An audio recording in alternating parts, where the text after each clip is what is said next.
Okay, well, good evening, everyone. Welcome. It is 7 o'clock, so thank you for accommodating this later than normal start. Excuse me, but I got back about 15 minutes ago, and so glad that we're able to still have class tonight. Didn't want to cancel class because we have so much material to cover, and I want to make sure that we get through everything we need to get through so we can do a good job on that final assessment. So thanks again for accommodating our late 7 p.m. start time. I am using hotel Wi-Fi access, and so hopefully the network is stable enough that we'll be able to get through class tonight. If for some reason I disappear, it's just because I lost my internet connection. Just hang in the classroom. Classroom should still stay open, and I will rejoin as soon as the internet is back. But hopefully that won't be an issue for us tonight. So welcome. I know it seems like a while since we've been together, since we had spring break last week, but where we currently are now is we have for tonight discussion of public policy program evaluation, as well as methods of measuring effectiveness. That's material for tonight. Excuse me. And then on April 9th, next Sunday, then you have your fourth Canvas essay and responses due. That fourth Canvas essay should not take you much time, because what you're doing is you're taking your answer on public administration as a discipline from the midterm exam, and you are sharing it with your colleagues through the discussion board feature on Canvas. And so you don't have to rewrite your answer. If you want to, maybe edit it down a little bit, that's fine, but you can just take your answer from the midterm assessment and then put it directly in as your discussion assignment for Canvas essay number 4. So it shouldn't take you a whole lot of time to complete that. So that's what you have due on April 9th. Then next Monday is our last Monday session, April 10th. And on the schedule for next Monday will be a discussion of managing human resources as well as managing fiscal resources. We'll see if we can get through both of those topics next Monday. If we can get through both of those topics next Monday, then for our Saturday session on April 15th, instead of having a live session, I'll just give you that time to work on your final assessment, which will then be due by 11:59 p.m. on April 15th. If for some reason we are not able to get through all that information next Monday, then we'll use the Saturday session to finish up managing fiscal resources. And since there is one scenario on the final assessment that looks at managing fiscal resources, if we're not going to be able to cover that information till Saturday, then I will give you an extra couple days to turn in the final assessment so that you'll have time to digest the information and then use the information for answering that scenario. But we'll jump off that bridge when we get to it. We'll see what happens next Monday and how far we can get through our material in managing human and managing fiscal resources. But we still will have this matter of a final assessment, and I don't think we've had a chance to go through the final assessment yet. If I'm not mistaken, I don't think we've gone through it yet in class. So let me just take a few minutes here and show you the final assessment, what the 5 scenarios are, and just so you know what I'm asking for and my expectations on the final assessment. Now, the final assessment mirrors the midterm assessment in terms of format. It just covers the information on policy analysis, program evaluation, methods of effectiveness, managing human resources, and managing fiscal resources. But you can use the same approach that you use on the midterm assessment. Everyone did very well on the midterm assessment. All the grades were in the A category and maybe a few in the upper B, but all A's and B's. So everyone did a really nice job on the midterm assessment. So just take that approach that was so successful for you on the midterm and then replicate that approach here on our final assessment. So the final assessment looks just like the midterm assessment in terms of its structure. You have 5 scenarios. You then have 2 questions related to each one of those 5 scenarios. So a grand total of 10 questions graded the same way as we graded the midterm assessment. So let me just run through the scenarios briefly with you so we can still have time to cover our material for tonight. So I'll be as brief as I can with this. But scenario number 1. Scenario 1 looks at the eras of employment in the public sector. And that's something that we will talk about next week when we talk about managing human resources. But the scenario reads, your friend applied for a job with the FBI 8 months ago. She is obviously frustrated with the delay in the hiring process. bills need to be paid, so she finally decided to accept a job with a private sector company. She laments to you how she wishes she could have waited for the FBI job, but doesn't understand how the federal government hires new employees. 1A, as a good student of public administration, you decide to provide her with some background information on the eras of public employment in the United States. Describe the three main eras of public federal employment and how these eras have changed over the years. After regaling your friend with the history of federal employment, you begin to reflect on current hiring practices. Which era or eras are best represented by today's federal employment and why? So again, this is all information that you'll get at the first half of class next week. Then scenario 2, we continue with this focus on human resources. And scenario 2, the Department of Aging, which is our friend from the midterm assessment, now has a new leader. Mr. Lemon is gone, and the new governor has selected you as the head of the department. You walk into an organization that's neglected human resource management functions for years. One of your first meetings is with your human resources director to discuss how to modernize HR functions. Positions have not been reviewed for several years, and most employees are working outside of their position descriptions. Question 2A, what would you instruct your human resources director to do? In other words, what functions of human resource management need to be completed? And we'll cover these next week. We'll talk about job analysis, we'll talk about job evaluation, we'll talk about the construction of position classification systems from the results of a job analysis and job evaluation. So it's all material that we will discuss next week. Then 2B, another major issue faced by the organization is its relationships with its bargaining units. The current contract has expired and the union and department are now at an impasse. Discuss the strategies that could be used to resolve this impasse. Again, we'll talk about this next week when we talk about the role that unions play in the management of human resources. And we'll discuss what an impasse is. We'll discuss 3 possible ways that we can resolve an impasse in the negotiations process. So you'll get information on fact-finding, mediation, and arbitration as those 3 ways of addressing an impasse. You'll get that information then next week. Then scenario 3, the city of Preble Heights, another throwback to our midterm, is struggling with its budget. It uses a simple line item budget and typically increases expenditures each year in connection with increases in GDP rates. Over the past 5 years, the city failed to complete its budget on time and struggled to balance revenues and expenditures. The city auditor found that many programs are inefficient and are not achieving their goals and objectives. Standard & Poor's and Moody's both reduced the city's credit rating due to its budget issues. As a city council member, you and your colleagues need to recommend a new budgeting format to try and alleviate these concerns. Question 3A, select and recommend a new budget format for the city that will address the concerns in this scenario. And then 3B, the city's aquatic center needs renovation. Given the city's fiscal problems, it is clear that the city lacks the resources to complete the project without borrowing money. The aquatic center is open to citizens for lap swimming Monday through Saturday from 2 p.m. to 7 p.m. Citizens pay a $3 fee to use the facility, and 100 residents use the facility for lap swimming 200 days out of the year. The city also charges a $20,000 a year fee to the school district and club teams to use the facility for practices. A total of 6 teams pay this fee. The operating expenses for the aquatic center amount to $180,000 per year. Since the city does not have the money to pay for renovations, it proposes a bond to cover the costs. What type of bond would you recommend and why? So 3A looks at budget formats, which is information we'll cover when we cover matching fiscal resources. And then 3B looks at debt, and specifically the use of bonds in order to pay for capital projects. Again, a topic that we'll talk about when we cover managing fiscal resources. Then scenario number 4, the city of Preble Heights also has a unit known as the Economic Revitalization Department, otherwise known as ERD. ERD's primary task is to implement a policy known as the Urban Revitalization Initiative. The initiative provides cash grants to businesses who renovate their facilities and remain in urban areas as opposed to moving to other states.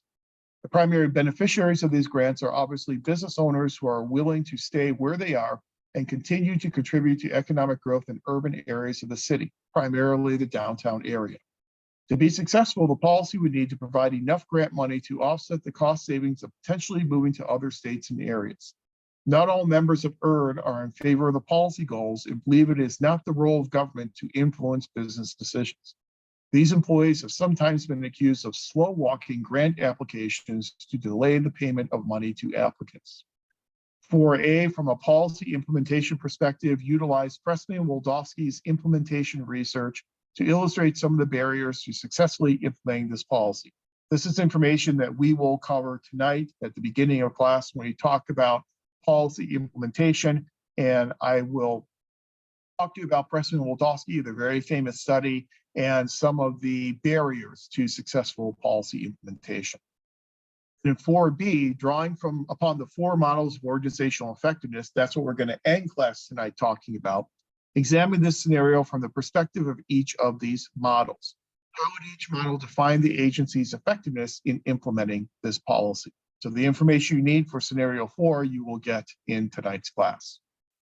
Then scenario 5 is our program evaluation scenario. It has now been 2 years since Preble Heights renovated Recreation Center. The Parks and Recreation Commissioner, Julia Lopez, approached the council last year with a proposal to address juvenile delinquency in the city. The city has seen a rise in the incidence of graffiti and vandalism over the past several years. Ms. Lopez proposed creating a program of after-school sports offered free of charge at the Recreation Center. The after-school sports program is offered from 3 p.m. to 7 p.m. Monday through Friday and 11 a.m. to 4 p.m. on Saturdays. The goal of the program is to give youth something to do after school and deter them from engaging in acts of graffiti and vandalism. The program has been up and running for 1 year. You are a program specialist, and the city manager has approached you to create a program evaluation to evaluate the effectiveness of the after-school sports program. Question 5A, identify and discuss the primary independent, dependent, and control variables that you would use in your program evaluation design. And then 5B, identify and discuss the research or evaluation design that you would recommend you evaluate the effectiveness of this program. This is information that we will again cover tonight as we talk about the public administrator's role in the evaluation of public programs. So again, just very quickly, those are the 5 scenarios on the final assessment. I haven't looked at the site in the past few days, but if it's not visible to you, I'll make sure that tonight after class, I'll make the final assessment visible to you. So you can start working on scenarios 4 and 5 as soon as we're done with class tonight.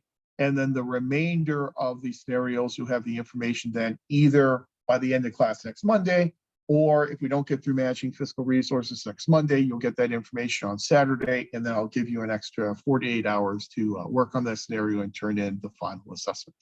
All righty? Okay, let me go ahead and stop the share of the final, and let me share out our slides for tonight. All right, give it a second. Okay, the slide should be visible for you. Let me start up the show. All right, there we go.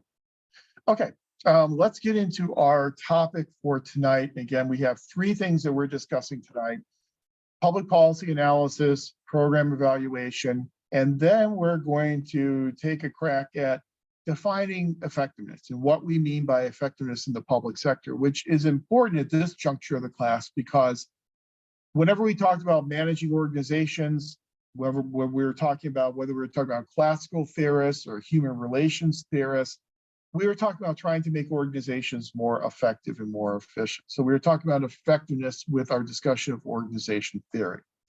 Our discussion of policy analysis and program evaluation tonight, our goals are the same in that we want to make our public policies and our programs as effective as possible, meaning that hopefully we're achieving the goals that we have set out for those programs and for those policies. So I think it's important after we talk about policy and program evaluation to then at the end of class tonight turn our attention to this issue of effectiveness and come up with some different ways of measuring what we mean by effectiveness in the public sector. But before we get there, let's start talking about public policy analysis and the roles that public administrators play in public policy processes.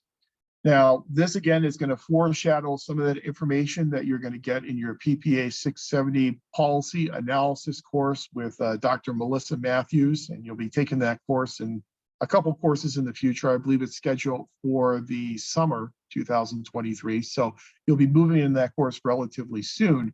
And so this information is meant to just kind of foreshadow some of the things that you'll talk about with Dr. Matthews in the policy analysis course.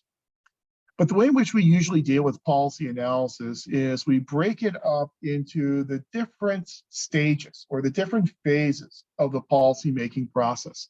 And the way in which I like to handle it when I teach the policy analysis course is to break up policy into three main phases: formulation of policy, which is the design and creation of the policy; implementation of that policy, we're actually executing the policy; and then evaluation of the policy, where we go and evaluate the effectiveness and how well we're achieving our goals and objectives by implementing this public policy. Now, one thing that we do know is that even though we are dividing up formulation, implementation, evaluation as three main phases of the policy process, we do understand, and Don Kettle tells us, that there is certainly overlap between policy formulation and policy execution, as he calls it, or implementation. And that there is a pronounced role for public administrators playing not just in executing and implementing policies, but also in their formulation. And we said as public administrators get involved in policy formulation, that has a couple of externalities, a couple of consequences. One consequence of having public administrators involved in the formulation of policy is that it leads to more technical policies, because you're bringing in administrators who have technical expertise in these policy areas. So they're going to help incorporate some of that technical expertise and some of that jargon into the formulation of these policies. So they become more technical in nature. But also, since administrators are within the executive branch and ostensibly under the auspices of the chief executive, by involving public administrators into the policy formulation process, you are inherently increasing the power and the reach of the chief executive in policy formulation as well. Your basic civics course in high school or in junior high school would talk about, well, it's up to Congress to make the laws and it's up to the executive branch to execute those laws. We know it's not that simple. And we know that policy formulation and policy implementation, those lines are much more blurred than you would get in a traditional civics understanding of how American government works. But despite that, I think it's useful for us to kind of talk about this by splitting it up into three different phases. So in the first phase, the formulation phase, this is when we're designing the policies themselves. In order for a policy to be designed, for us to formulate a policy, for us to pass this legislation through a legislative body, whatever issue is being addressed by this policy must make it onto the formal decision-making agenda of that legislative organization. Early on in the course, when we talked about John Gaventa and we talked about different definitions of the word power, we talked about Gaventa's three different faces or three different types of power. That second type of power we talked about was mobilization of bias. Mobilization of bias we defined as agenda setting, the ability to move an issue from the general societal type of level onto the formal decision-making agenda of an organization. Once it goes on to that formal decision-making agenda, that's when policies can then be formulated and designed. So the question is, how does an issue, how does a problem get from what John Kingdon would refer to as the primordial soup of problems? That in society, we've got all these problems that are floating around out there in this primordial soup. How does an issue then sprout from the primordial soup of issues and find its way onto the decision-making agenda of a legislative body? According to Kingdon, John Kingdon, this happens through the convergence of what he refers to as his problems, proposals, and politics streams. That whenever a problem comes into contact with a potential solution, a proposal for a potential solution, and the political environment is correct, the political environment is one that allows for a major change to a policy, all those three streams flow together, creating a policy window whereby the issue can get onto congressional agenda or onto the agenda of the state legislature. And then that's when laws are made. And that's when policies are made. Typically we always say when we see something going on in society that we don't like, we say, well, there ought to be a law about that. Whenever we say there ought to be a law, we are basically saying there should be a policy. We need to formulate a policy to deal with this problem or with this issue. But there are some decision-making models that can help us understand not just how an issue gets onto the decision-making agenda, but also how we make decisions about how we are going to formulate and design those different types of public policies. So in this class, I'd like to introduce you to 4 basic decision-making models that we can use to understand how policies get formulated. And some of these models you have run into before in previous courses: rational comprehensive, incrementalism, mixed scanning, and garbage can model of decision-making. Rational comprehensive decision-making is one that you are probably familiar with. This is one of the oldest models of decision-making. And in a rational comprehensive model of decision-making, we do just what the title of the decision-making model tells us. We are being rational and comprehensive.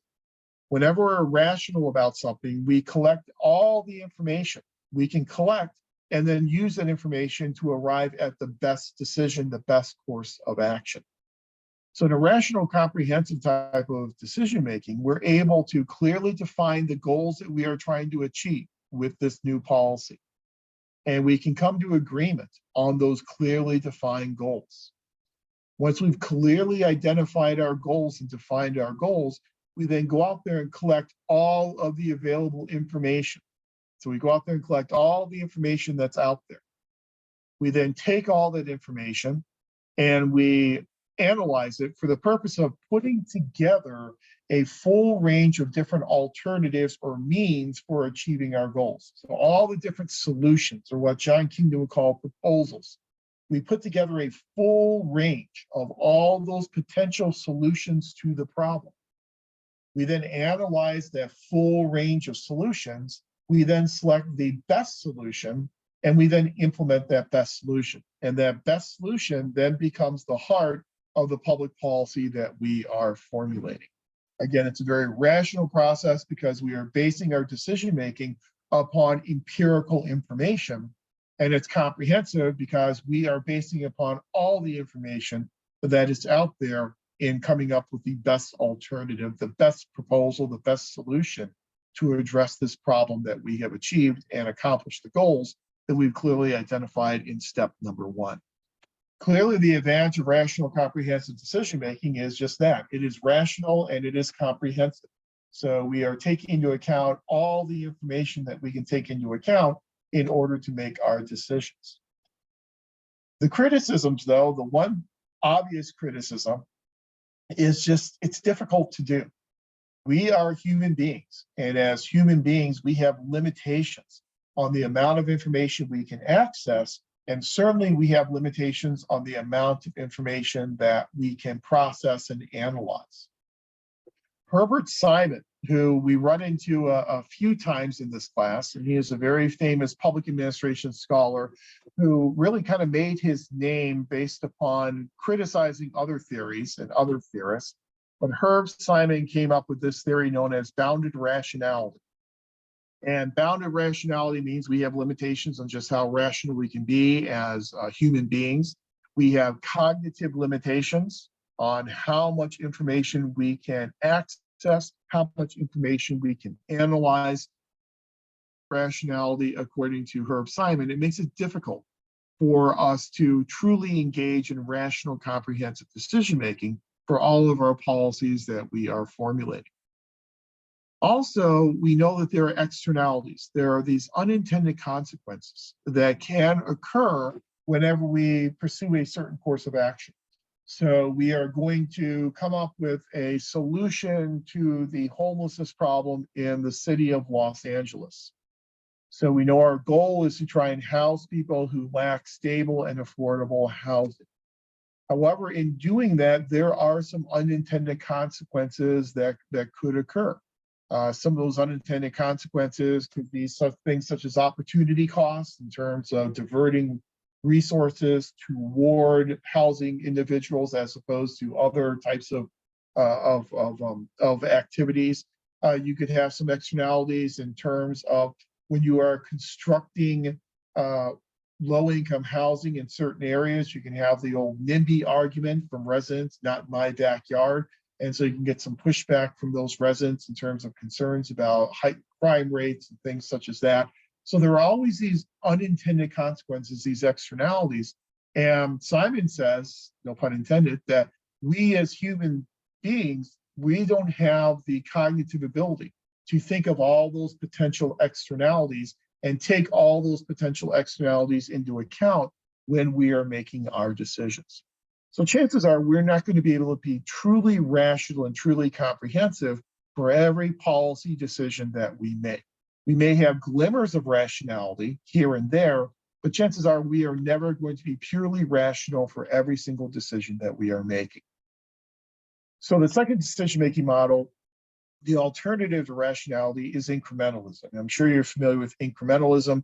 Incrementalism is essentially making small marginal changes to our policies from year to year.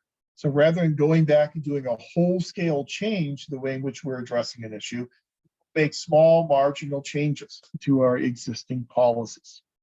Charles Lindblom is the one who is most famous for his discussion of incrementalism. I'll put him in text chat, Charles Lindblom. And Charles Lindblom gained great acclaim for an article that he wrote in which he talked about the difficulties in being rational and comprehensive in our decision making. And essentially said what actually happens in public organizations when we make decisions is we tend to be incremental in nature. He got great acclaim for that article. He was shocked by the amount of acclaim that he got for it. He argued that he wasn't developing a new theory of incrementalism. He was just simply explaining what actually goes on in the public sector when we make our decisions. The incremental approach is oftentimes referred to as the branch approach. Rationality is referred to as the root approach. In incrementalism, we never get to the root of the tree. Instead, we deal with pruning the branches. We never actually get to the root of the problem. In incrementalism, instead of clearly defining our goals and agreeing upon our goals, we understand that our goals are not easily defined. We also understand that sometimes it's difficult for us to parcel out the difference between our goals and the means for achieving those goals. Sometimes our goals and our means can actually be very much intertwined with each other. So we can never really clearly define and get agreement on what our goals are. We also, because we have this bounded rationality, we do not have the ability to collect all the possible information.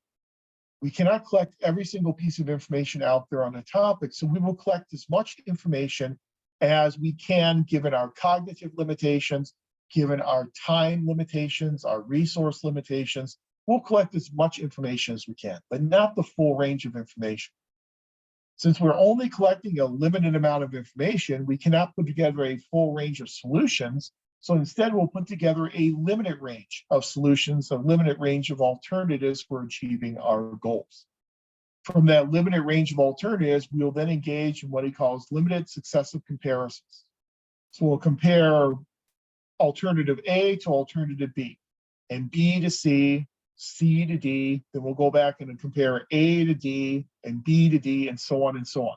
We'll make these limited successive comparisons between the limited number of proposals, limited number of alternatives in this limited range. We then, instead of selecting the best alternative, we'll select the first alternative that is appropriate and works for us in achieving our goal.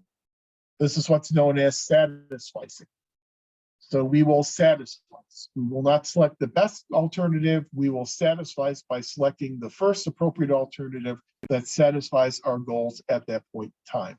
We'll never be able to select the best alternative because the best alternative may be something we've never thought of before. We didn't put together a full range of alternatives. We didn't collect all the information out there. So we're never going to be able to definitively say this is the best alternative. We can say this is a satisfactory alternative that can help us achieve our goals. And then we implement that most appropriate as opposed to best alternative solution to the problem that we have identified earlier on. The advantages, obviously, of incrementalism is that it's much more cognizant of resource and cognitive limitations. And so it's much more doable, much more realistic. Also, an advantage of incrementalism is since you're only making small marginal changes from one year to the next in your policies, you're probably going to avoid major screw-ups. You're going to avoid making huge mistakes because you never go back and do a whole-scale reanalysis and revisioning of your policies. The criticism, though, is if you are making mistakes, you are going to continue to make those mistakes year after year. So you won't make the huge, big mistakes, but you'll continue to repeat the small mistakes each year that you use incremental decision-making. But despite those criticisms, we know that incrementalism is alive and well in the public sector. Most notably, we use incrementalism every day in budgeting. And so when we do our budgets, we typically base our budget for this year on the budget from last year. We base the budget for next year on the budget for this year, and so on and so on. We make small marginal changes, maybe adding on 2 or 3% spending, but we oftentimes don't go back and rethink, should we even be spending money on this policy to begin with? So I think incrementalism does oftentimes carry the day, especially in making decisions in public budgeting. So what we have here is we have two decision-making models that are at the diametrically opposed ends of the spectrum. You've got rationality over here, you have incrementalism over here. So obviously there must be something in the gray area in between. And that leads us to our third decision-making model known as mixed scanning. And mixed scanning comes primarily from a theorist by the name of Amitai Etzioni, a name that I love to say, Amitai Etzioni. And Amitai Etzioni, with his version of decision-making known as mixed scanning, says we can get the best of both worlds. We can combine rationality and combine incrementalism so that for our large, momentous decisions, we will be as rational as we can be. For our smaller, more mundane, day-to-day types of decisions, we won't take the resources and time to be rational. We'll make those decisions much more incrementally. So if we are looking at how many staples to buy in terms of office supplies next year, we'll look at how many we bought this year, and we may make a small change to that, small increase, and then that's how many staples we will buy. We use an incremental type of decision making. However, if we have a much more monumental decision, such as constructing a recreation center or a senior center or a city hall, or purchasing a new fleet of police vehicles, that's a big decision. And that's a decision that's going to cost a lot of money. It's a decision that's going to be with us for a long period of time. So for those decisions, we want to be much more rational. We want to take into account more information, take our time in making those types of decisions. So rationality we see a lot in terms of capital budgeting, the creation of capital improvement plans. We use a lot of rational decision-making in those capital budgeting types of ideas. You give me an example. When I was on the board, we had all this money. We had $148 million to spend from Measure EE, a general obligation bond. But before we went out there and started spending that money, we had to put together a needs analysis. We had to put together a master facilities plan. We put together a master facilities committee. We put together what's called an education specifications committee, whereby we look at each site that was getting projects to look at what types of projects those sites needed. We put together cluster groups of relevant stakeholders from each part of the district. Those cluster groups would then get together and discuss what they wanted to see in each one of those facilities. That information got transmitted to the education specifications committee. That was then put together in an education specifications document for all the different specifications for all the projects. And then that would go to the master planning committee. The master planning committee would then take all the information, put it together into a master facilities plan, whereby we have planned out all the different projects that we're doing and prioritize all the different projects we're doing as a district. Again, classic example of being as rational as you can be, as you're spending $148 million and you're funding projects that are going to be with you for generations to come. So from a classroom perspective, it makes sense. Big issues, we're rational. Smaller issues, we are more incremental. The problem is subjectivity. What is a big issue for one person may be a small issue for someone else, and vice versa. So sometimes you don't get agreement on what's a big issue and what's a smaller issue. At least from a classroom perspective, it makes sense that we can try and combine them together and take the best of both worlds and put them together in our decision-making model known as mixed scanning. But it's the fourth decision-making model that I like a lot, because I think that this fourth decision-making model does a good job of explaining how we typically formulate policies in this country. In your policy class, you will talk about a theory known as punctuated equilibrium. If I could type, I would put that in text chat, punctuated equilibrium. And again, I'm typing and talking, so if I misspell something in text chat, I apologize. But punctuated equilibrium. Punctuated equilibrium means that when we see changes in our policies, we see changes in our policies relatively infrequently, in that typically there's an equilibrium to the way in which we are dealing with issues. But every now and then, we'll have a punctuation where we'll see a major change to the way in which we are dealing with that issue. Sometimes that major change will come from a change in administrations, a change in the majority party within Congress. Sometimes it comes from a major event that has occurred that has really shaken society and really caused the public to really think about, we need to change the way in which we are dealing with this problem or with this issue. And I think this garbage can model of decision-making does a good job of really clarifying this punctuated equilibrium model of how we tend to make policies in this country. The garbage can model of decision-making is similar to that Kingdon model that I presented to you on the first screen. Let's say Kingdon said, whenever we have these problems that come into contact with proposals, that come into contact with politics, it creates a window of opportunity in terms of making policy. Well, that's very similar to garbage can model decision-making. Big changes to policies tend to be made at the confluence of four different streams: a participant stream, a problem stream, a solution stream, and then what's called a choice opportunity or a triggering event type of stream. When those four streams run together at the confluence of those four streams, that tends to be when we make big changes to our public policies or get new approaches to how we are dealing with policy problems.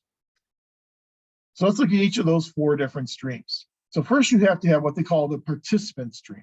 The participant stream means that you have the quote unquote right people in place in decision-making positions who are predisposed to making changes to the way in which we are addressing the policy. So you have people in decision-making positions who are predisposed to changing up the way in which we have dealt with this issue in the past. Second stream, then you have a problem stream. So like Kingdon tells us, we've kind of got this primordial soup of all these problems that are floating around out there in society. We have a general idea of what these problems are, but they're just kind of floating around out there in societal consciousness. They haven't yet kind of crawled out of that primordial soup and made their way onto the formal decision-making agenda of an organization. We've got all these problems floating around out there. Then you have a third stream, and that third stream is a solution stream. So we've got all these possible solutions to those problems floating around in that problem stream. And then your fourth stream, the choice opportunity, is a triggering event that occurs. So something's going to occur that galvanizes public opinion around the idea that we really need to make a change to the way in which we are addressing this problem or this public policy. So let me give you a couple of examples. One example that I think works fairly well is an example of welfare reform in the 1990s. So in 1996, we got this big piece of welfare reform legislation known as the Personal Responsibility and Work Opportunity Reconciliation Act, known more commonly as welfare reform. We got this welfare reform, and the whole purpose of welfare reform was to provide more flexibility to states in moving people from welfare to work. So the ultimate goal was to move people from welfare to work.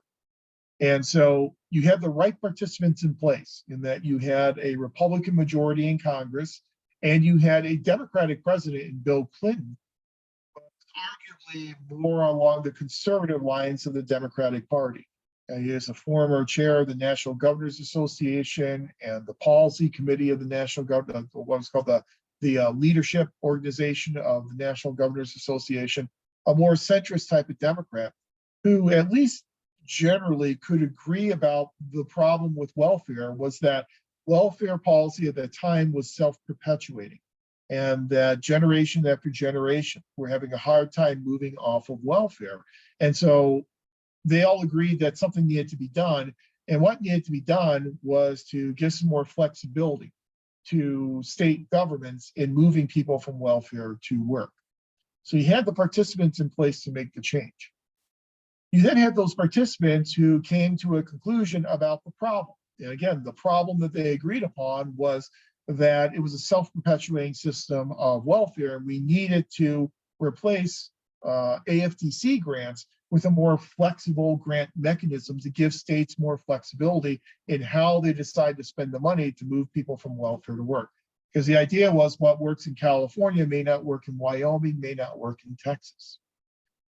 The solution was actually something that predated the problem. And this is what I find really intriguing about garbage can model decision making. It's why I refer to garbage can model decision making as kind of the Quentin Tarantino model of decision making. If you're a fan of Quentin Tarantino movies, you know that Quentin Tarantino movies are not necessarily sequential and that they sometimes bounce all around the place in terms of chronology.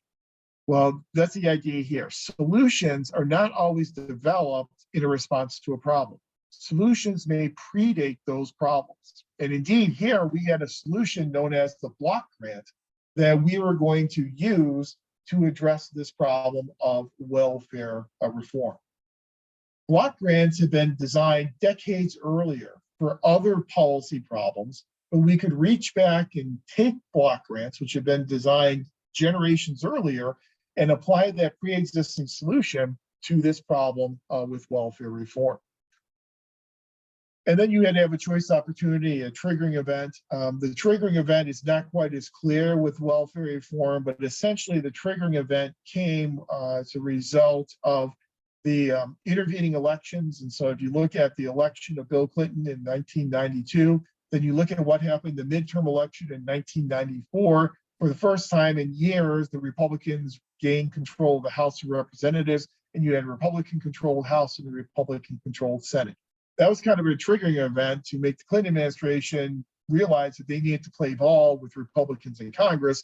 And this was a vehicle for the Clinton administration to be able to find agreement and to play ball with Republicans in the House and the Senate. Let me give you another example of garbage can model decision making that I think is a little bit clearer even. And that example is an example of an airline disaster that occurred in 1996. So in 1996, we had this airline called ValueJet. And ValueJet flight number 582 crashed in the Florida Everglades in 1996, killing 110 people on board. We had a problem. And the problem obviously was that this plane crashed for a reason. And the reason this plane crashed is because there was a fire that had broken out in the cargo bay of the plane. Unfortunately, at that time, cargo bays did not need to have smoke detectors. And so there's no smoke detector in the cargo bay of the plane. The fire raged out of control. By the time the crew knew the fire was raging, it had already burned through important electronics on board, made the plane impossible to fly, and unfortunately then crashed in the Florida Everglades. So when we look at the issue of the ValueJet crash in terms of a garbage can model decision making, number one, we have participants in place. We have members of Congress who are willing to make a change to the way in which we are regulating airline safety. We had consumer rights groups who were very vocal about the need to be able to detect fires in the cargo bay of planes. The problem was a very clear one. Here we had a situation where a fire went undetected. The solution was another very simple one. Require smoke detectors in the cargo bay of planes. We didn't create smoke detectors in 1996. Smoke detectors have been around for many years before, But this was an example of taking a pre-existing solution, applying it to a problem, and unfortunately, the triggering event was a tragic one, and that was the crash of the ValueJet 582. So I think that's a really good example of how these four different streams all flow together to require a federal law, a federal policy that requires the placement of smoke detectors and multiple smoke detectors in the cargo bay of planes. So I think garbage can model decision-making works well for us in explaining how policies are formulated, because it fits very nicely with this punctuated equilibrium type of model. That whenever those four streams flow together, that's when we tend to have major changes to our policies. When those four streams are not flowing together, we tend to just maintain the status quo. We tend to keep the same approach that we've always had to that policy or to that policy problem.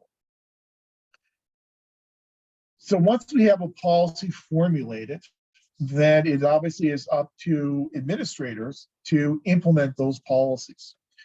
We do know, though, that the decision-making doesn't end with the policy formulation, that even in implementation, there are a lot of decisions that need to be made by public administrators. In order to get anything passed through Congress or through a state legislature, you're probably going to have to keep that policy as vague and amorphous as possible, because you need to get as many people to agree to it as you can. The more details you put into a policy, the more likely it is that there'll be something objectionable in that policy and you'll start losing votes and start losing support. So when policies, laws come out of a legislative body and they're very vague and ambiguous in nature, it's then up to the public administrators in implementation to put some flesh on the bones and to determine exactly how those policies are going to be implemented. They do that through the administrative rulemaking process. And so as they make rules that govern the implementation of these policies, they are inherently making decisions. And sometimes those decisions they make in terms of writing the rules that govern implementation are just as important as the decisions that are made in the initial design and formulation of that public policy. In this rulemaking process, if you're familiar with the rulemaking process, you know that it requires notice. And so if you're going to make a change to a rule that will govern the implementation of a policy or a law, you need to provide notice to the public. You need to then solicit public comments on that proposed rule change. You then have to have a period of time between when you propose the rule change, when you accept those public comments, and when you then make the final decision on changing that rule. We want to have public participation in that rulemaking process to open it up to the public as much as possible.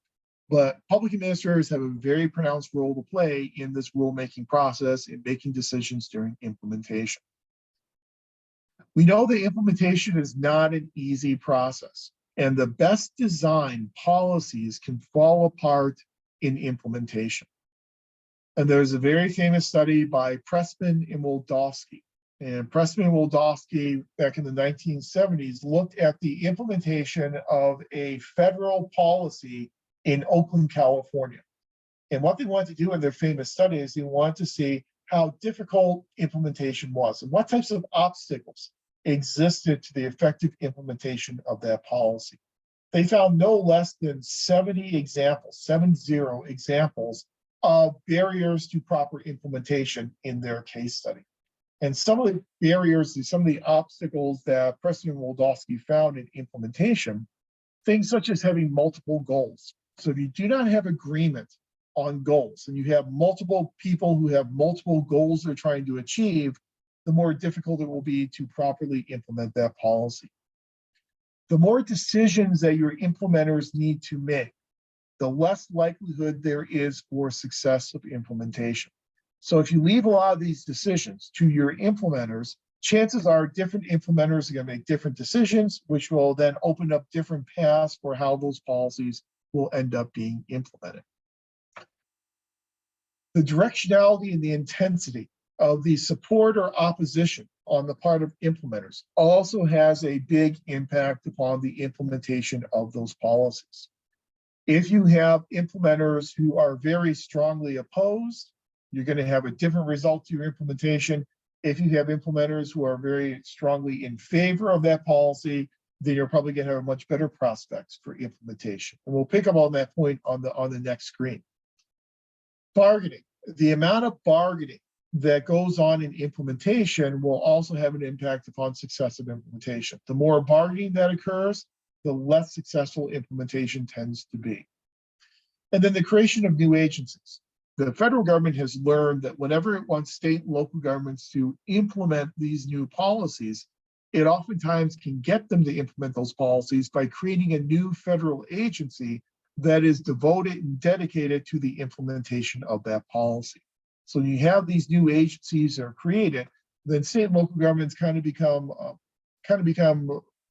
dependent, if you will, upon these new federal agencies in terms of resources, and that can then aid in the implementation of those policies.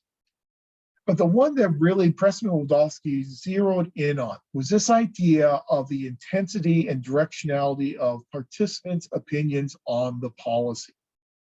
And Pressman-Wildowski argued, and it's kind of commonsensical, but that if you have implementers who are positive about the implementation of this policy, they believe in this policy, and they are strong believers in this policy, they are zealots when it comes to this policy, they have a very high level of intensity, and they're very positive in terms of their support of this policy, obviously that's the ideal situation for implementation.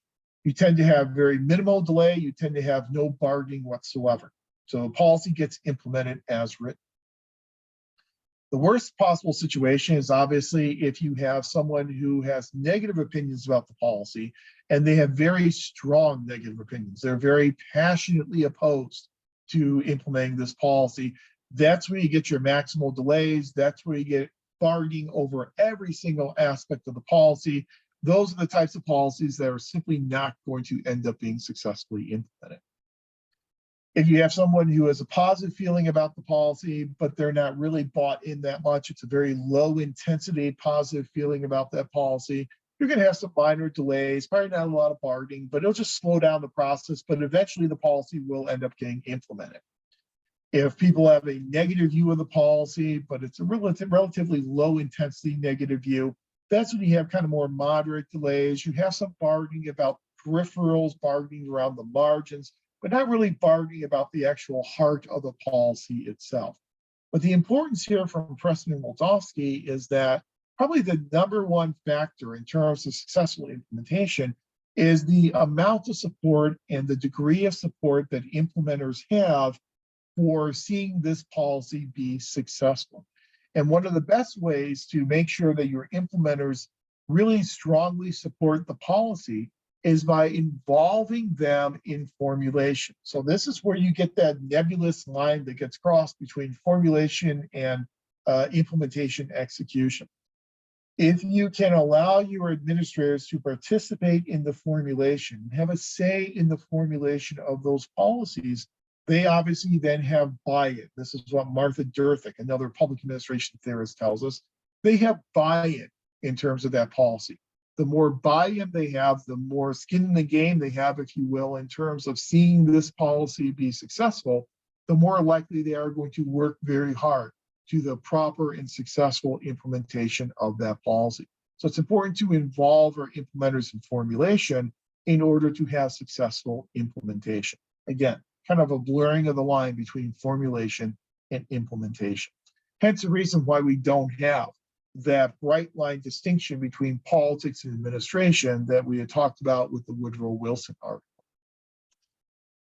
And then obviously, if we want to see if we are achieving our goals of our policies, we have to have an evaluation stage as well. So the third phase of policy analysis is evaluation, where you go back and we develop feedback to see how well our policy is achieving its stated goals and objectives. One of the problems in evaluation is we sometimes try to evaluate policies too soon. We try and evaluate them before they are ready to be evaluated. So it kind of sounds strange, but we oftentimes need to evaluate whether or not our policies are ready to be evaluated. That's what's known as a valuability assessment. Oftentimes the consequences of a policy, the outcomes of that policy, are not readily measured 2 or 3 or 4 or 5 months after that policy was first implemented.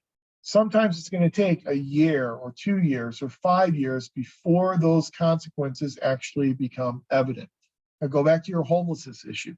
If one of your solutions to the homelessness issue is the construction of stable, affordable housing, it's going to take you a long time to construct that housing. And so if you say, well, we're going to require the construction of this housing, and then we're going to evaluate the policy 2 months later, nothing's been built yet. You probably have barely even broken ground, especially now with the supply side delays in terms of capital projects. It may take you months just to actually get the supplies you need in order to start constructing that housing project. I know that I heard in my district these days, it's taking now 2 to 3 weeks to get concrete. Whereas in the past, you order concrete, you'd have it on site the next day within 24 hours. Now it's taking 2 to 3 weeks just to get that concrete on site. And so it's going to take some time before you're going to be able to evaluate the success or failure of those policies. We use auditing as a very important part of the policy evaluation process as well. And we'll talk more about auditing when we get into our discussion of managing fiscal resources. But there are a couple major types of audits we tend to use in the evaluation process. We can do financial legal audits, or we can do managerial or performance-based audits. For the financial or legal audit, we're asking the question of how we spent the money. Did we spend the money in the legally appropriated manner we were supposed to spend that money? So it really looks at legal compliance. In a performance management-based audit, we ask the question, how well did we spend the money? So we not only look at how the money is being spent, but we look at how well we've achieved our goals in spending that money. And so it's very much a performance management type of tool to evaluate how we are spending our resources in implementing these policy goals and objectives. But as you move into your PPA 670 policy analysis class, you will talk about the specific roles of public administrators in all three of those stages of the policy process: formulation, implementation, and evaluation. And there are clearly important roles for public administrators to play across all three of those phases of the policy analysis process. But hopefully what this does is a really quick discussion of policy analysis, kind of foreshadows some of the topics and some of the issues that you will discuss once you get to your PPA 670 course. But there is a big distinction between policies and programs. I think it's important at this point to talk about what a policy is as compared to what a program is. Public policies versus public programs. Sometimes we tend to use those terms interchangeably, and I think we may do ourselves a disservice when we do that. One way to think about the relationship between public policies and public programs is to kind of think about it. I like to use kind of a bridge analogy.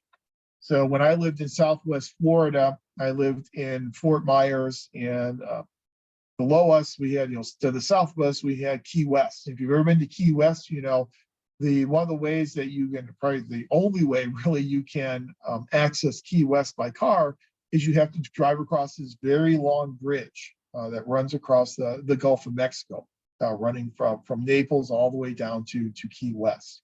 If you think about a long bridge like that, the public policy is essentially the bridge itself, and then public programs are the stanchions that hold that bridge up. If you've ever driven on that bridge, there are these huge stanchions, concrete pillars that go down into the water of the Gulf of Mexico that help to hold this bridge up. Those are your public programs. They support your overarching policy, which is the bridge itself. So when you look at the public policies, those are kind of your umbrellas. So we have a policy goal of housing unhoused individuals. That's our policy goal. Then we could have several different public programs that help support that policy goal. So perhaps one program that we will fund to help house unhoused residents is we may convert hotels and motels into stable, adequate, low-income housing. That's one program, to convert motels. We may have another program which could be a new construction program, where we will construct new public housing projects.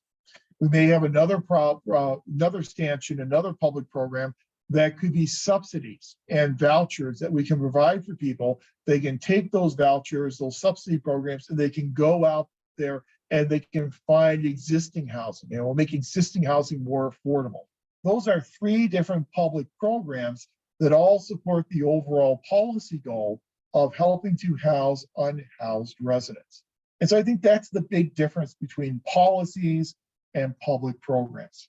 In your 670 class, you will talk about public policies and public policy analysis and the roles of public administrators in formulation, implementation, and evaluation of those public policies.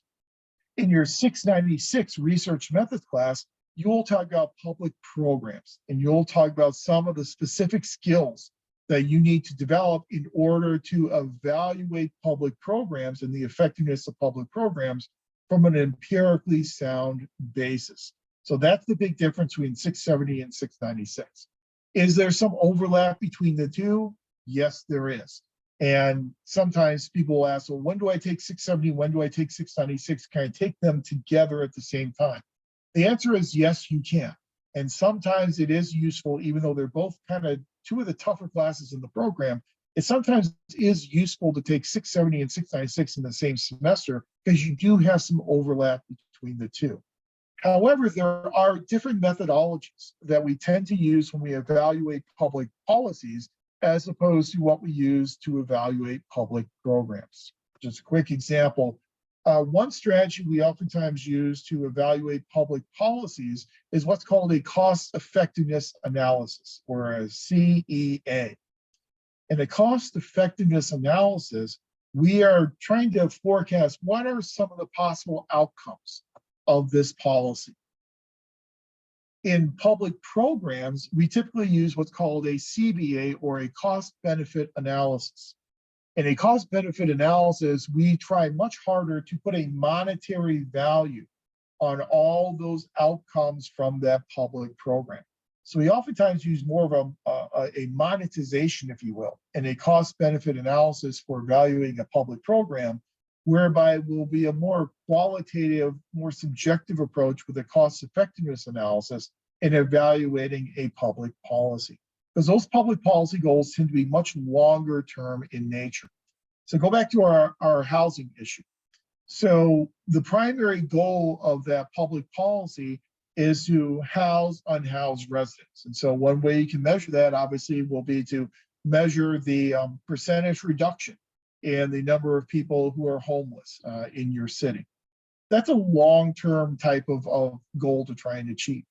If you want to measure the public program of conversion of hotels into affordable housing, the outcome that you're looking for there could be the number of those hotels that have been converted. So the number of units that have been produced as a result of converting hotels into affordable housing. That's what you're trying to measure with your public program as compared to the overarching policy goal of the total amount of unhoused individuals who are housed as a result of your housing policy. So there are different ways in which we measure our programs as compared to our policies. The measurement of our programs tends to be a little bit more near term, a little bit more immediate, and oftentimes more quantitative than the way in which we measure the success and effectiveness of our public policies. But public administrators have a pronounced role to play in program evaluation as well. And so what you'll talk about in your 696 class and what we will foreshadow here tonight are some of the strategies that public administrators engage in evaluating public programs to evaluate the effectiveness of those programs in achieving their goals and their objectives. This is usually a good breaking point between public policy analysis and public program evaluation. It looks like it's 8:05. So if we can go ahead and take just like a 10-minute break, because we still have information, obviously, we need to cover tonight. So if we take about a 10-minute break, come back at 8:15, we'll turn our attention to public program evaluation. We'll talk about how we take some of those classic social science research skills that you've developed at the undergraduate level and then apply those classic social science research approaches to the study of public programs. And we'll talk about how we can put classic social science research into the service of the evaluation of public programs in the public sector. So take about 10 minutes, come back at 8:15, and we'll jump into program evaluation.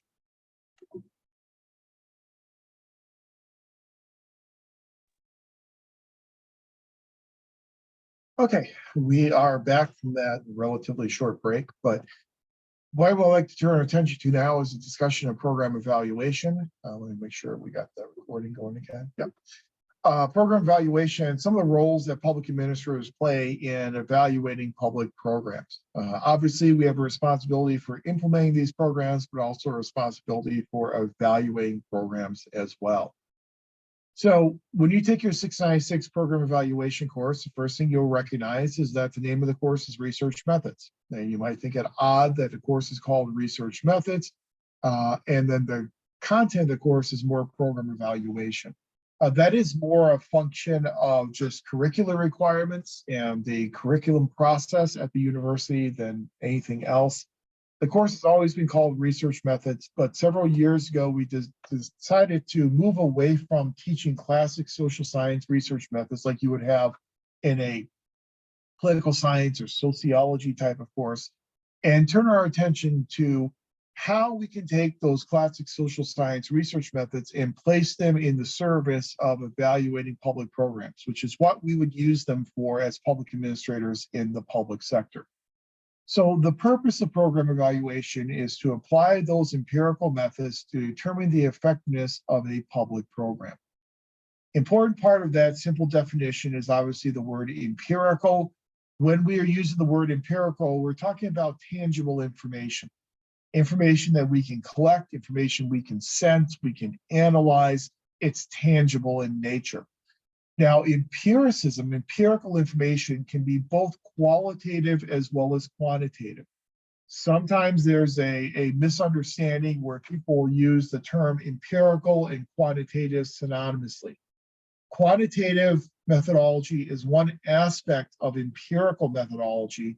Another aspect is qualitative. As you know, quantitative measurement is when we collect measurements based upon numbers. We measure our phenomena in numbers. Qualitative, we measure our phenomena in words and in phrases. Both are measurement techniques. It's just in one you're using numbers and the other you're using words and phrases. But empirical data can be both quantitative as well as qualitative. It just means that it's information we can collect, we can analyze, and we can render decisions based upon that analysis. There are typically two main types of program evaluations that we do in the public sector. One is a program impact evaluation, and the other is a program implementation evaluation. And they're just what they sound like. In a program impact evaluation, we are looking at the impact of the program. We're looking at how well the program's achieving its goals and objectives, the outputs and the outcomes of that program. In the implementation evaluation, we're looking at how the processes we are using to implement that program. We oftentimes can combine those together into one evaluation design, but typically of the two, we oftentimes are looking more at the impact orientation to our evaluations. So again, when we are doing a program evaluation, there are several steps that we tend to go through in that we are taking these social science research methods and we are using them to evaluate our programs.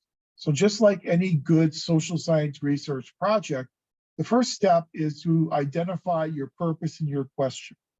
So the evaluation question that we design is going to be very similar to a research question we would have designed in classic social science research. A quote unquote good evaluation question has the same characteristics as a quote unquote good research question. Good questions are clear. They're very understandable. We know what all the terms mean in those questions. They are also answerable. They can be answered, so it's not just based upon faith or based upon some type of subjective judgment. They can be answered, and they typically have more than one possible answer. And we want them to have more than one possible answer because if a question only has one possible answer, chances are we already know what that answer is. So they should be clear, they should be answerable, and they should have more than one possible answer. An example of a evaluation question that comes straight from a 697 case study from a few years ago. Does the inmate reading intervention program decrease rates of recidivism? Now, let me give you a little background information. In that case study, we had designed a case study where inmates were given the opportunity to participate in this inmate reading intervention program.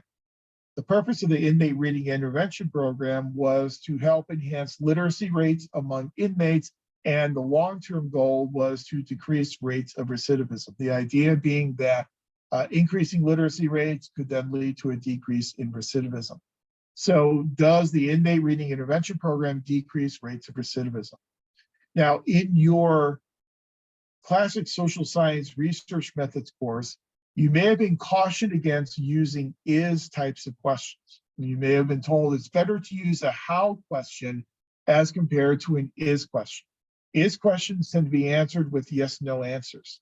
How questions will require you to come up with a more nuanced and a more robust type of answer. And I think that is certainly true in classic social science research methods. Here in program evaluation, oftentimes we want an answer as quickly as possible because we are putting precious public resources into the implementation of this public program. So if this public program is not working, we want to know that as quickly as possible so we hopefully can redirect those resources into another program because there are opportunity costs. Money that we're spending on this program means that money's not available to spend anywhere else. So sometimes because we want that quick answer, we want that direct answer, we can use those is types of questions in program evaluation more so than we typically tend to use them in classic social science research methods. But our first step is to identify our evaluation question. And again, that evaluation question is then going to guide the evaluation design that we formulate to help us answer that question. Everything in our evaluation design should then help further the answering of that evaluation question. Your second step is very similar to classic social science research methods where you need to develop your variables and come up with operational definitions, ways in which you are going to measure those variables. As you know, in classic social science, you typically have a dependent variable, an independent variable, and then oftentimes control variables. And your goal is to isolate the relationship between your independent variable and your dependent variable. And you do that by coming up with all these other control variables so you can control their values and parcel them out of the equation so that you can really isolate the true relationship between the independent variable and the dependent variable. As you know from social science research, the dependent variable is the variable that is being affected. It's the variable that is being changed. The independent variable is the variable that's doing the changing. So a change in your independent variable will cause a change in your dependent variable. For our purposes in program evaluation, our dependent variable is usually the result of the program, the goal, the outcome of the program. That's typically our dependent variable. So if you're looking at the impact of this program on the increase in the number of housing units available, the number of housing units available would be your dependent variable. Your primary independent variable in program evaluation is some measure of the program itself. And there are different ways you can measure a program. One way you can measure a program is you can measure a program in terms of participation. So you can look at participation in that program. So some people may have participated in that program, some people did not participate in that program. Maybe in our example, the inmate reading intervention program, maybe we want to measure it as participation by the number of hours that an inmate participated in the inmate reading intervention program. But your primary independent variable is some measure of that program itself. Your control variables are then other independent variables that could independently affect your dependent variable outside of your program itself. So the number of housing units, the increase in number of housing units, that could occur because of some changes in the local economy, and maybe there was an easing in zoning requirements. And that easing in zoning requirements then resulted in an increase in the number of affordable housing units, irrespective of this public program. So you want to create those control variables so you can isolate the true relationship between the public program and its desired outcome, which is the dependent variable. Step 3 is just like in classic social science research methods, you have to develop a research design. In program evaluation, we refer to it as an evaluation design. There are different types of evaluation designs that we can use. We can use experimental designs, or we can use what are called quasi-experimental designs. In an experimental design, we are going to randomly assign cases to either be part of our experimental group or our control group. Now, in program evaluation, we refer to our experimental group oftentimes as our project group and our control group as being our comparison group. But in this experimental project group, those are people who are randomly assigned to participate in the program. In our control or comparison group, those are people who are randomly assigned to not participate in the program. The idea of an experimental design is by randomly assigning some cases to an experimental group and some cases to a control group, you are ensuring equivalency between those two groups. Because if you're truly randomly assigning some people to participate and some people not to participate, the only difference between those two groups, then, if they are truly randomly assigned, is one group participated and one group did not participate. So then if your outcome is different between those two groups, you can ascribe that difference to, well, these people had a higher score because they participated as compared to the people who did not participate. So an experimental design is predicated on randomly assigning people to either participate or to not participate. And you can see on the screen, I have different types of experimental designs listed there. We're not going to go through all those tonight because when I'm asking about research designs on the final assessment, I'm looking at the difference between experimental and quasi-experimental. So you don't have to really break it down into the specific types. The most common type, though, of experimental design is a classic experimental design. You can see the notation there, the ROXO, ROO, that denotes for you your experimental and your control group. So in your experimental group, the first group there, they're randomly assigned. You then measure them before they participate. They then participate, and you then measure them after they participate. In your control group, they're randomly assigned to not participate. That's why there is no X there, because they are not participating, and the X denotes participation in the program. You only observe them at the beginning and you observe them at the end, but they do not participate in the program. So any differences there between what we call your post observations, those last O's for your experimental and your control group, any differences there can then be attributed to participation in that program. Unfortunately, though, for a lot of the evaluations that we do of public programs, we do not have the ability to randomly assign some people to participate and some people to not participate in that program. That's oftentimes decided for us. People will often self-select whether or not they are going to participate in a program.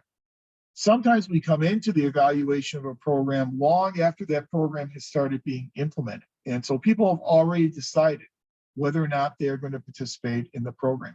So therefore, we don't have the ability usually to randomly assign people to an experimental or to a control group. When you cannot randomly assign people to an experimental or to a control group, instead of an experimental design, you're probably going to use what's called a quasi-experimental design. The difference is in a quasi-experimental design, we are going to create equivalency between our groups based upon statistics. We are going to create control variables and then measure those control variables in order to create equivalency between our groups. So we may create demographic control variables such as an age variable, a gender variable, maybe a socioeconomic status variable. So we measure all the people in our experimental group, all the people in our control group on those control variables so that we can parcel that out of the equation and focus only then on participation in the program and its impact upon the outcomes experienced by those individuals. But because of legal, practical, ethical reasons, we sometimes cannot randomly assign people to not participate in a program. You think about the example of a benefit-based program, an entitlement type of program.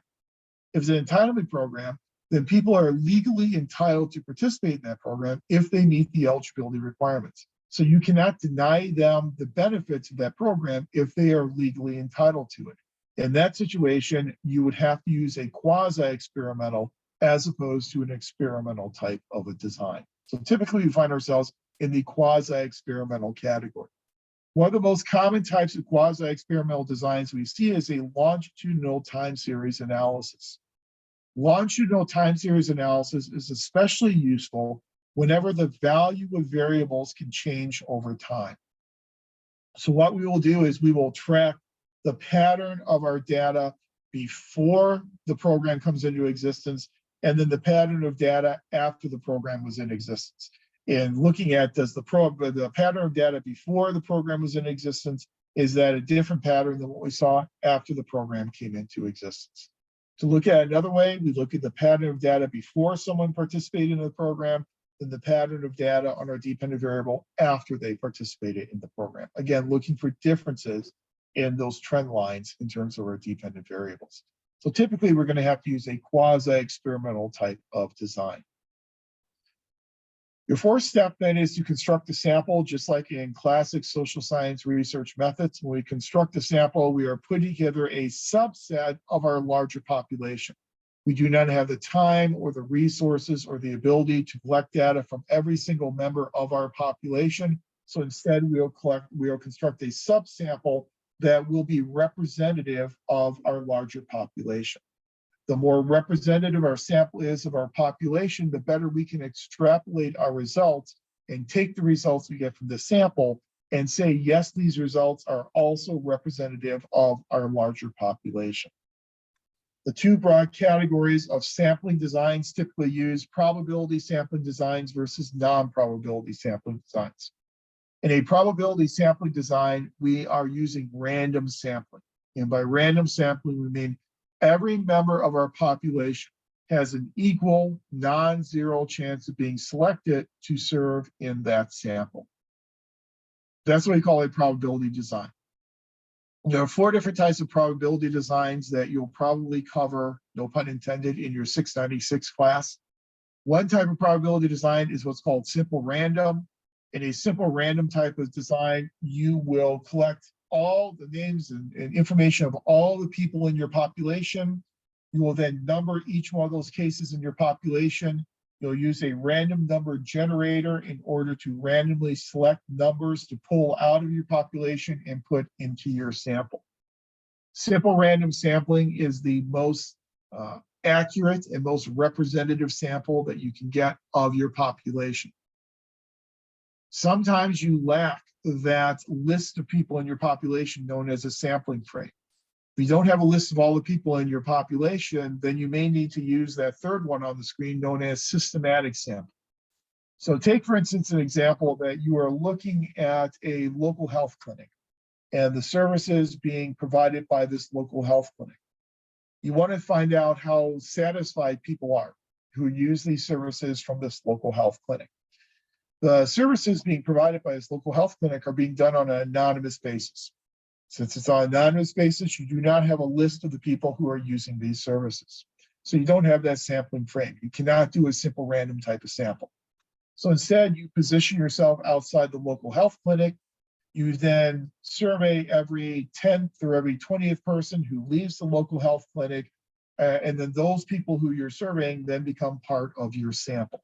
There is randomness to it because you're not predetermining who that 10th or that 20th person is, but it's not purely random because if you're selecting every 10th person, that means person number 9 and person number 11 by definition have a 0% chance of being selected. So it lacks that equal non-zero chance that you normally get with a pure random sample. So it has some randomness to it, but it's not as purely random as a simple random sampling approach.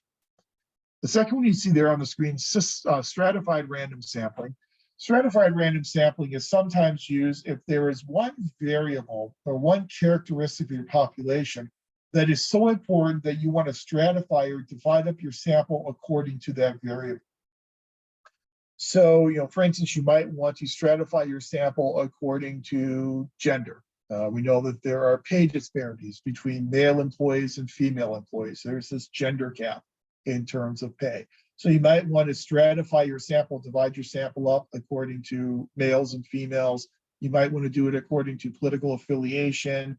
You might want to do it according to socioeconomic status.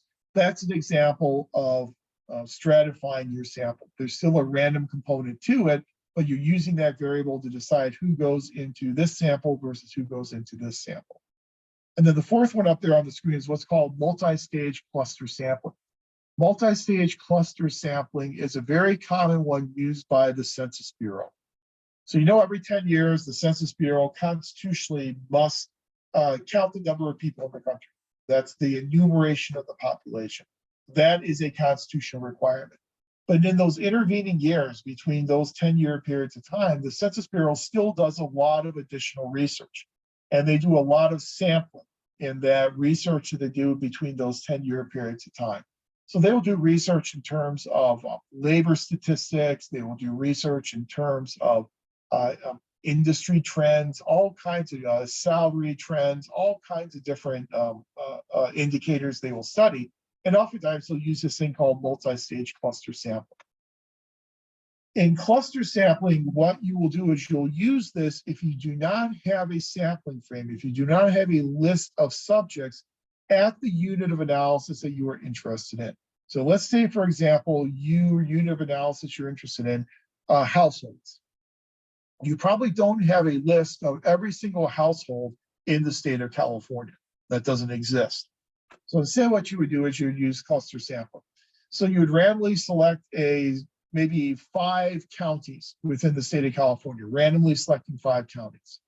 Then within each of those 5 counties, you'll then randomly select 5 cities from each one of those 5 counties. Then from each of those randomly selected cities, you may then randomly select neighborhoods in each one of those cities. Then from that random selection of neighborhoods, you'll then select a random selection of streets. And then from that random selection of streets, you'll then select a random selection of households. Hence the reason why it's called multi-stage cluster sample. At each one of these stages, each one of these clusters, you have some random selection involved. It allows you to then put together a sample at the unit of analysis that you need if you don't have a ready-made sampling frame to begin with. But all those are what we call probability designs in that they utilize random sampling, equal non-zero chance of being selected to be part of this sample. Then the second category of sampling designs is a non-probability type of design. This is where you lack that random sampling. So an example would be convenience sampling. So if I want to know what our MPA students think about PPA 500, we're all together tonight on Monday evening, so I will ask all of you what you think about PPA 500. You may or may not reflect the opinions of the entire MPA student population. I don't know. I don't know that. But I'm going to collect information from you because you are convenient. You are here in front of me at 8:38. Oh, wow, it's 8:38 already. At 8:38 on a Monday evening. Another non-probability approach that we use a lot in program evaluation is a snowballing technique. This is if you have a difficult to reach population. So think about people who lack affordable housing. They are homeless, so therefore they don't have a verified address, so you can't send a survey to them. They may not have an email address. So instead what you do is you locate someone who fits those categories, and you then interview that person and ask that person to refer you to someone else who's in a similar situation. Interview that person, ask them to refer you to someone else, and so on and so on. You can see how it's called snowballing because your sample gets bigger and bigger and bigger with each subsequent referral. But again, that would be a non-probability approach because chances are the people that they're referring you to are probably going to be friends or acquaintances. And so it's not a random type of a selection. But in the sampling design, you are selecting where your data will be coming from, what individuals or what subjects will be included in your program evaluation. Once you've done that, step number 5 is data collection. Again, similar to classic social science research methods. One very common data collection mechanism we typically use, survey research. We do a lot of survey research in our program evaluations. A lot of cities do citizen satisfaction surveys. That's an example of survey-based research. If there are existing databases that could be beneficial to us in our evaluation of a program, we can use that type of secondary data as well. Once we collect our data, we then have to analyze the data, and typically that's going to leave us using statistics. As we said, we're going to use quasi-experimental designs. When you use a quasi-experimental design, you're creating equivalency between your groups through statistical analysis, the creation and measurement of control variables. The type of analytical technique you use will depend upon your purpose. So if your purpose of your evaluation is a descriptive purpose, so you want to describe how many people are participating in this program, or you want to describe the socioeconomic status of people who are participating in the program, or you want to measure the percentage increase in people who participate in the program this year as compared to last year, that would require simple descriptive statistics. However, if you want to draw relationships between variables, associations between variables, then you're going to be using associational types of statistics. What we oftentimes are looking at with our program evaluations is we're looking at causal types of relationships. Did participation in this program cause this outcome? So did participation in the inmate reading intervention program result in a lower rate of recidivism for this individual? Did participation in the hotel conversion program lead to lower rates of homelessness among our homeless population?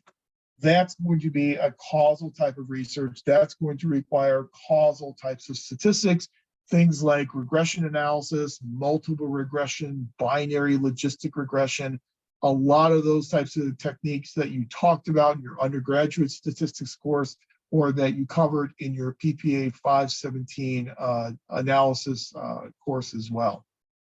Analytical skills for public administrators, I believe it's called. But you're oftentimes going to be using those higher order types of causal statistics in a lot of our program evaluations. We then enter our final step, which is arriving at conclusions.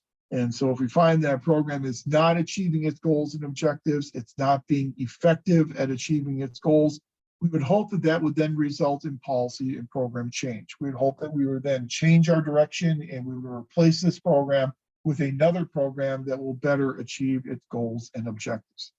We know that oftentimes that's not the case. And there are political imperatives that oftentimes, as I like to say in budgeting, trump economic imperatives.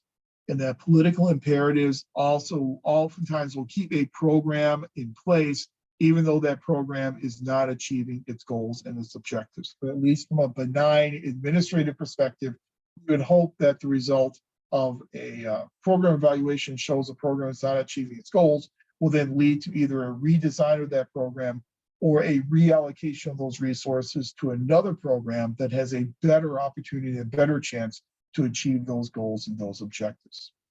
So as you move through your PPA 696 course, you'll talk again about all these different social science research methods that you can then apply to evaluating public programs from an empirical basis. The question then is obviously evaluating programs and evaluating policies to what end? Evaluating them for what? And as we said before, we are evaluating them for their effectiveness, which then leads us down the road of this question of what is effectiveness. Up to this point in time tonight, we've been talking about effectiveness through the lens of goal achievement. So a program or a policy is being effective if it is achieving its stated goals and objectives. And indeed, that is the first model of assessing effectiveness in public organizations, what's called the goal attainment approach.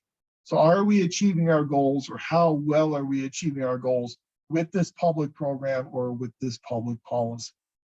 But that's not the only way that we can measure effectiveness. It is the most common way to measure effectiveness, but it is not the only way to measure effectiveness. The problem we run into in the public sector, more so than the private sector, is oftentimes our public goals are much more vague and they're much more qualitative and subjective than what we sometimes see in the private sector. So sometimes it's difficult for us to quantify, here are the goals of this program, or here are the goals of this policy. So when we're not able to quantify the goals and measure the goals of our programs and policies, we must have some other models for measuring effectiveness beyond just the goal attainment approach. And so tonight I'm going to introduce you to 3 additional models of effectiveness: the systems resource model, the participant satisfaction model, and the internal process model. Let's start with the most common one, the goal approach, goal attainment approach. It's the simplest approach. We're all very familiar with it. It's the one that we typically use whenever we are talking about the term effectiveness. The problem with the goal attainment approach is it oftentimes does not consider complications. It's concerned with the output side and whether the organization achieves its goals in terms of a desired level of output, but it oftentimes overlooks things such as different types of goals. Different organizations can have different types of goals. An official goal of an organization is your overarching goal. This is what you're really trying to achieve as an organization. But that official goal could be a long-term goal. That could be a goal that may take you 5, 10, 15 years to actually achieve. On the way to achieving that official goal, we then have what we refer to as operative goals. An operative goal is a short-term goal that we will achieve along the way toward achieving that overarching long-term official goal. Sometimes we mistake our operative goals for our official goals, and the goal attainment approach oftentimes doesn't really parcel out the differences between what is an operative short-term goal and what is a long-term official goal. It kind of overlooks whenever those goals come into conflict with each other, which they can come into conflict with each other. It kind of overlooks that conflict. And so it's sometimes too simple of an approach. And it's an approach that doesn't work well if we don't have very clear, well-articulated goals for our programs and our policies. So when we can't use a goal attainment approach, a second approach for measuring effectiveness is what's called a systems resource approach. A systems resource approach is predicated upon systems theory, and specifically open systems theory. Remember when we talked about organization theories and schools of thought, we talked about the systems school. And within the systems school, we talked about open systems theory. When we said open systems theory, we are looking at the relationship between an organization and its environment, or the relationship between a policy or program and its surrounding environment. And we are looking at it as a two-way street. We're asking the question of how does the environment affect the organization or the program? How does the organization or program affect the environment? In a systems resource approach, we measure effectiveness as the ability of the organization or a program to exploit resources from their environment. So how well can an organization pull in resources, engage in what we call negative entropy, pull new resources, pull new energies in from its surrounding environment? How effective is it at obtaining these surplus types of resources?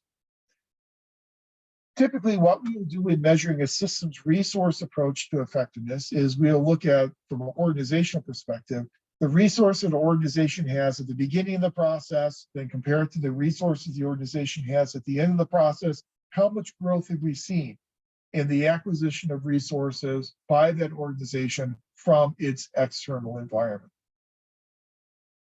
Sometimes that can be a difficult thing to measure, but oftentimes a systems resource approach is a useful one when we cannot measure our goals. When we don't have clear objective measurements of our goals, we can measure effectiveness by the ability of the organization or the program to pull in new resources from its external environment.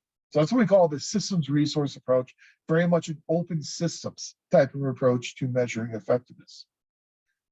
A third model of measuring effectiveness is what's called the participant satisfaction model. This is an ecological model in which we are defining effectiveness according to the ability to satisfy key strategic constituencies in the environment. And here we're talking about organizations, but you can apply this to public programs as well. So we are effective as an organization or a program if we are satisfying our key constituents. So if our stakeholders are satisfied with what we are doing as an organization, they are satisfied with what our program is accomplishing, that's a measure of effectiveness. And again, this is why a lot of cities, local governments, are doing citizen satisfaction studies, where they are looking at how satisfied citizens are with the services, both the quality as well as the level and variety of services that citizens are receiving from their local government. So how well are you satisfying your key strategic constituencies? Now, in this participant satisfaction approach, it's important to note that these key constituents can be external or internal to an organization or a program. If we are looking external to the organization, we are kind of melding the participant satisfaction approach together with systems resource theory, because the resource that we are getting from our environment is the support from these satisfied external participants. Sometimes in the participant satisfaction approach, we will look internal to our organization, and our key constituencies will be our employees working within the organization. When we are looking internal to the organization, it really takes on very much of a human relations, human resource management type of a feel to it. When we're looking at our key constituents as being internal employees within our organization. So again, the participant satisfaction method of measuring effectiveness could be external, or it could also be internal to our organization. But either way, we are looking at how happy, how satisfied our key constituents and stakeholders are. The more satisfied they are, the more a measure of the effectiveness of the organization or the public program. And then the fourth model is the internal process model. The internal process model, we look at internal activities within the organization, and we assess effectiveness by indicators of essentially organizational harmony, internal health, and efficiency. So we would define effectiveness as having a strong organization culture, a positive work climate, an esprit de corps among our employees, this feeling of team spirit and group loyalty and teamwork, the amount of confidence and trust and communication between workers and management. The decision-making is being made near information sources, regardless of where those positions are in the organizational chart. In other words, decisions are being made by those who are involved in implementing those programs on a daily basis. Do you have sharing of relevant facts and feelings, both horizontally and vertically? Again, a trusting type of communication network within the organization. The rewards to managers for performance, growth, and development of subordinates and creating effective working groups. What types of incentive and reward structures do you have within your organization? And again, organizational harmony, the interaction between the organization and all of its component parts, so that whenever conflicts do occur, those conflicts are being resolved in the interests of the organization. Again, this kind of just looks at organizational health within the organization itself, the internal processes, and how well those internal processes function. So those are 4 different ways that we can measure effectiveness. And why it's important for us now is because when we talked about organization theory, we were talking about trying to change our organizations to make them more effective. We're talking about policy analysis. We're talking about trying to measure the outcomes and the effectiveness of our policies. We're talking about programs. We're talking about evaluating our programs or their effectiveness. I just think it's important that we point out it's not always just about achieving goals, that we could look at acquiring resources, as in the systems resource model. We can look at satisfying key constituents in the public sector, as we do in the participant satisfaction model. And we can look at indicators of organizational health internal to the organization as yet another possible measure of effectiveness in the public sector. When we are looking within our organization, some discrete measures of organizational effectiveness can include things such as, obviously, effectiveness, productivity, the relationship between effectiveness and efficiency, If you're a government corporation, profit. If you're a private sector corporation, profit. But oftentimes, if you're a traditional government organization, profit's not really a major factor for you. The quality of the outputs that are being created by the organization. Number of accidents. Workers' comp is a major issue and a major cost for a lot of our organizations. So number of accidents and trend lines in terms of the accidents that go on within our organization can be a discrete measure of effectiveness. Growth, again, growth in our resources, a systems resource type of model. Absenteeism, high rates of absenteeism oftentimes mean a dissatisfied workforce. Amounts of turnover, obviously high levels of turnover mean high levels of dissatisfaction. General job satisfaction, the motivation levels of employees, employee morale, control features in the organization, the amount of conflict that's going on within the organization, the ability of the organization to be flexible and to adapt to its environment and to changing challenges within its environment. How good of a job the organization is doing with strategic planning and establishing goals, the amount of consensus the organization has, and the concurrence between organizational and individual goals. The internalization of organizational goals by employees, role and norm congruence, interpersonal skills of managers, task skills of managers, how we manage information and communication, the readiness of the organization, how well the organization utilizes environment, again, a la systems resource model. Evaluations by external entities, again, part of a participant satisfaction model of effectiveness. Stability within the organization, the value the organization places on human resources, the amount of participation, shared influence, and shared governance, like a Mary Parker Follett democratic organization type of approach. The emphasis placed upon training and development and allowing opportunities for employees to develop professionally. That's going to obviously help you in terms of participant satisfaction model, as well as an internal process model of effectiveness. And the emphasis the organization places upon achievement, again, will tie into both participant satisfaction model as well as an internal process model in terms of measuring effectiveness. But those are just 30, from Campbell, 30 discrete measures of effectiveness that we oftentimes can look at within our organization. But the reason why I talk about these 4 different models now is, again, because I want you to have a sense of the different ways we can define effectiveness in the public sector. Because whenever we have tried to reform our public organizations or reform our public policies and our public programs, we typically do that under the guise of trying to make them more effective. But if we don't know what our initial definition of effectiveness is, we're going to fail at trying to make our organizations effective. And so I want you to keep in mind that sometimes it's more than just about goals.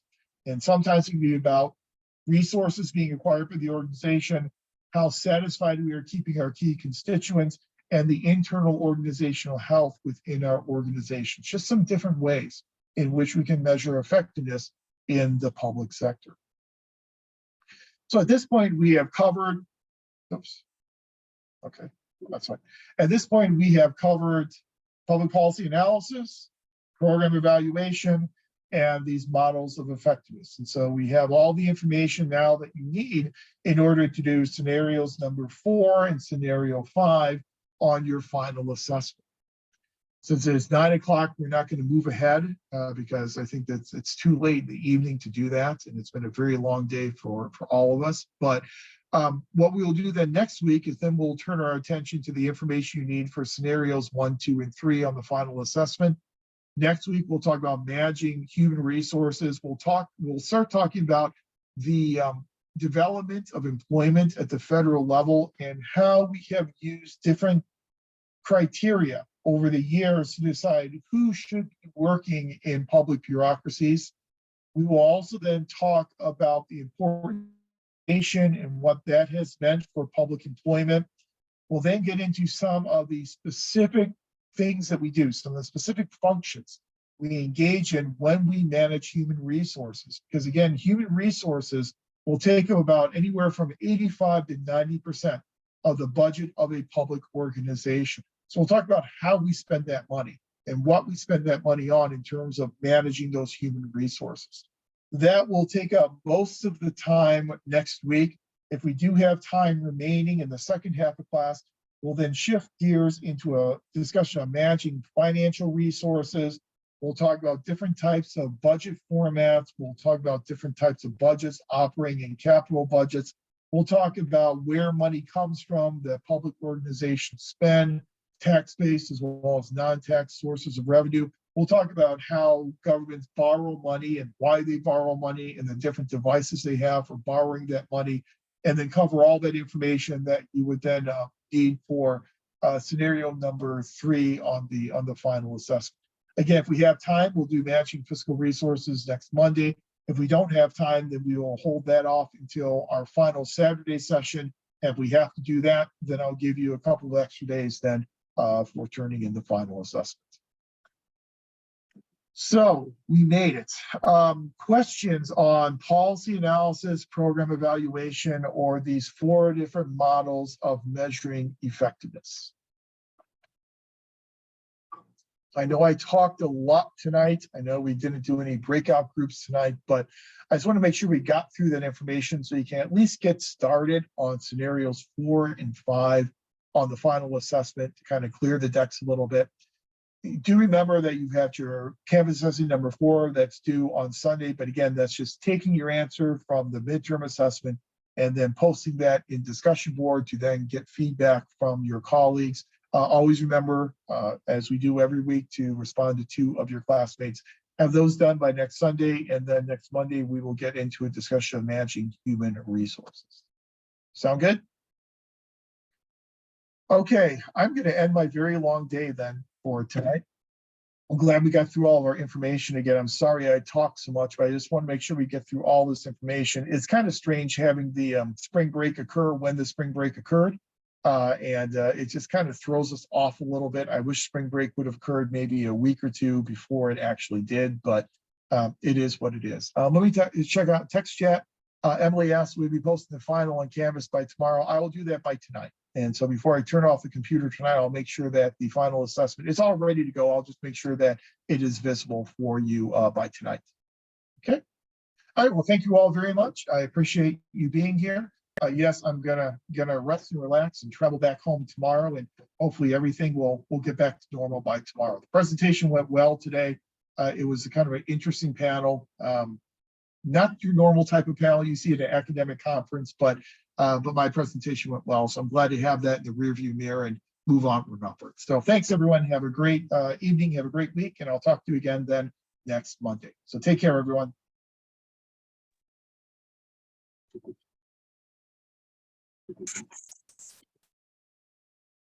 Uh-oh. Good evening.